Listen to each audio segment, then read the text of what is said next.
Demon Knights number 21, written by Robert Venditti, art by Chad Hardin. So last issue, the whole gang had been told where the Grail is, and so they have arrived at this giant tablet that Xanadu recognizes the symbol for the Grail. And we pick up immediately after that, and Xanadu's like, I'm telling you, it's the Grail, guys. This is it. This is how it's going. The rest of these runes, though, no idea. Absolutely no clue. And Suryastin turns to Etrigan saying, like, well, you're Hellspawn like Merlin. Can you read it? And just be like, no. If I was fluent in Merlin's magic, I would undo the curse I have on me, you idiot.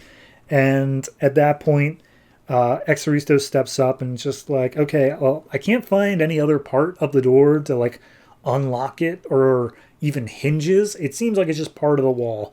And Xanadu's like, okay, well, there's somebody who was a scribe for Merlin and therefore is very familiar with how he writes his stuff. And Etrigan's like, I don't want to switch with him. And Xanadu's like, hey, look, clearly we're going to do a fight soon if, like, we're going for the Grail or whatever. I need you rested up. Just go back to hell. We'll get him in, and then you can come back, my love. And he's just like, fine, whatever.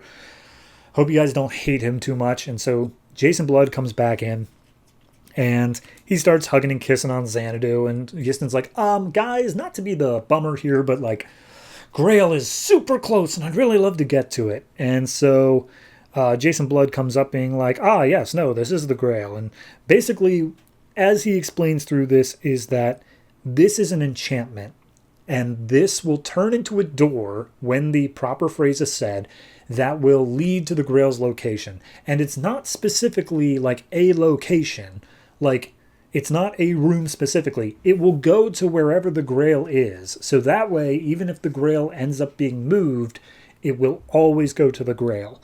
And Sir Yiston's like, all right, cool, I'm in, let's go.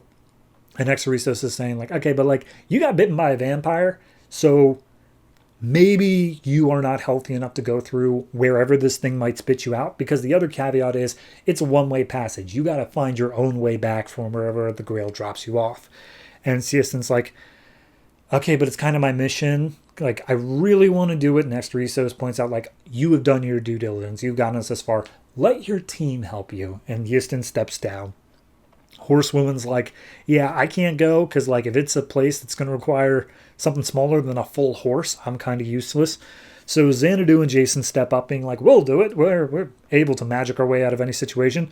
And Vandal Savage pops in like, you guys have already betrayed me once. I'm not letting both of you just go when I could get treasure out of this as well. I'll be going with Jason. And Jason's like, I hate that idea, but fair enough. Let's go. So they say make their way back to Al Wadi and they'll meet up with them there. And Jason opens up the portal and they both step through. And Vandal's like, I know you're here for the Grail, but, like, wow, as they step into this room of just huge amounts of treasure.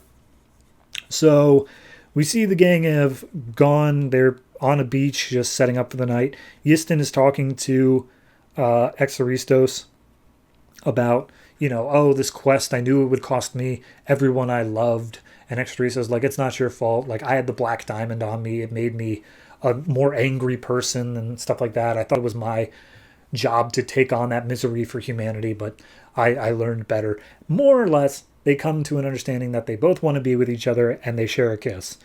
And at that point, Xanadu and Horsewoman step up like, well, hey, we found some firewood, but if you want us to search for some more, I guess we can head back. So they fall asleep holding each other's hands. Very cute. And we go back into the vault where Vandal's basically loaded up on a whole bunch of magic stuff and high value items. But Jason's just looking for the Grail, and he's using his magic to search out for Vandal's magic. And then they get, or sorry, not Vandal, Merlin's.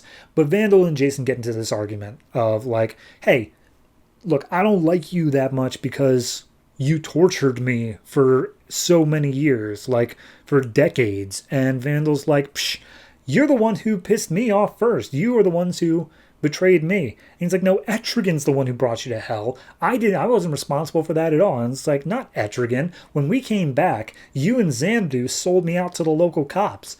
It's like, dude, we knew the cops couldn't catch you. You're Vandal Savage. We just wanted the reward money. It's like, well, it was still an insult, and that's why I tortured you for decades. And it's like, that is nowhere near the same level, but whatever.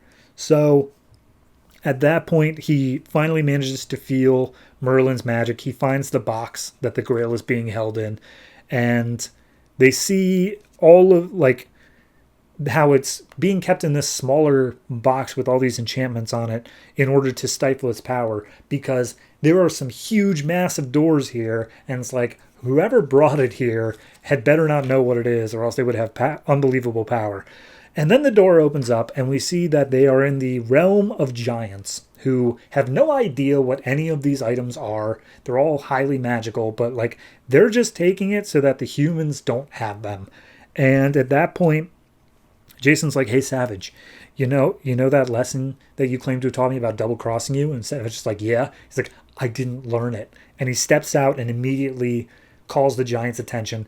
They get ready to fight, and as Jason is jumping into action, he transforms into Etrigan, who then gets immediately hit by a giant's hammer. And Etrigan's like, "Ah, son of a...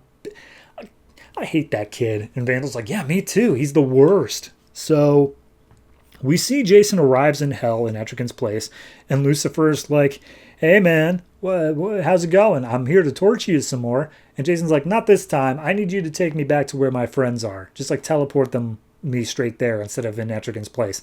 And Lucifer's like, "Why would I do that?"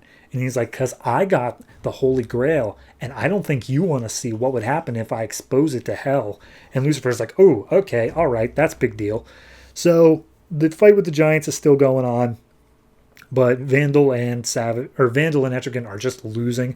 And Etrigan's like, "As much as I'd love to stay here and get my ass kicked, I'm a bail. You can have Jason back." And Vandal's like, "Fair enough. I can't wait to see him get crushed into a pile of nothing." So Etrigan goes back to hell, but nobody shows up in his place. And Vandal's like, "I need more dependable friends," as he faces down the giants. So Etrigan comes face to face with Jason in hell, and Lucifer's like, "Okay, Etrigan, no hurting him. Here's the thing. He's got the Holy Grail, and he just wants to be teleported back with his friends, or else he's going to really mess up the whole thing I got going on here in hell. So yeah, that's what's happening right now." And Etrigan just stares down Jason's like, "Oh, we will meet face to face again, and then I will kill you. There will be a reckoning." And Jason's just like, "Oh my Etrigan, your blood is on my hands." So Jason teleports out of hell right next to the camp where everyone else sets up. He walks over to Sir Yiston and says, "I believe this is yours." And Yiston's like, "Oh, I got the Grail back. Oh my God, I'm so happy." So then Jason's like, "All right, guys, I know you guys want to rest for the night, but we probably should get going because there were giants keeping that, and I have a feeling they're going to want to try to get it back." So Xanadu points out, "Oh, where's Savage?" And Jason's like, "Oh, he's gone. I've left him. He's finally got what's coming to him." As we see, Savage is just in a bloody pulp, crushed by a giant's hammer. So, Holy Grail found. They did it. Congratulations. I like this issue. I think this one had my favorite moment in it out of like probably this whole series so far, of just taking advantage of the transformation of Etrigan and having him just get totally T-boned by a giant's hammer. It was a funny little bit. I audibly laughed at that. So yeah, no, it was an enjoyable issue. I think that they did a good job of, they set up all this stuff and they wrapped it up in a way that felt pretty satisfying. It was very clever on Jason's behalf. It really pumped him up as a character that can make these sort of clever decisions rather than just the muscle of Etrigan. So yeah, I'll give this one...